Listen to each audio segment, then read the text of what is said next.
Koko the gorilla passed away in her sleep in June of last year at the age of 46. The lowland gorilla female spent nearly her entire life at the Gorilla Foundation, where she dazzled visitors with her command of sign language. She won the hearts of people all across the world when she formed a link with an abandoned kitten, and everyone felt her sorrow when the kitten passed away.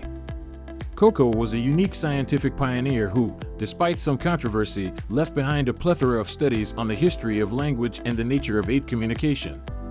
In this video, we'll talk about the legacy of Koko the gorilla. Actually, Koko was the second ape to learn sign language. The earliest ape communication researchers, according to Elizabeth Barnwell in the Journal of the Washington Academy of Sciences, tried to teach a chimpanzee English, but it didn't work out too well. Numerous scholars deduced that chimpanzees were simply not very intelligent from this failed experiment. A different group decided to teach a young chimp, Washoe, how to sign by molding her hands into the shapes of the signs because they thought that perhaps the apes might lack the vocal ability to talk, but not the intelligence. Washoe was able to learn and employ a large number of signs as a result. Koko came next. The concept of studying language in a gorilla was mocked by many since gorillas were thought to be less clever than chimpanzees. She received simultaneous teaching in verbal language and sign language, eventually picking up hundreds of signs and reacting to thousands of spoken phrases. Koko went further than merely signing. Koko, though, did more than just sign. Some have referred to her usage of unusual sign combinations as making crude, sentence-free statements. She was able to express her emotions and moods, and occasionally, it appeared like she just wanted to converse and engage in dialogue with her caretakers.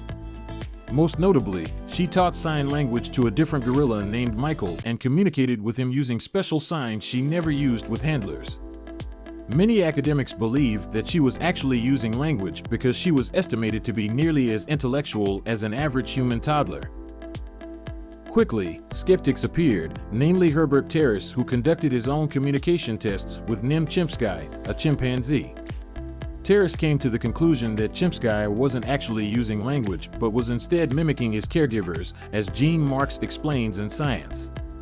TERRACE believed that while the communication trials told us a lot about ape learning, they said little about ape linguistic ability. As the debate heated up, Washoe's trainers threatened to file a lawsuit against TERRACE at one point. There is hardly any ape-human communication today. The debate might never be settled because there is no clear description of what language exactly is. However, John Cohen contends in a piece for Science that what we actually learned from Koko is information about gorillas. She gave humanity access to an intelligence that is considerably different from our own, language or no language. That's it for today.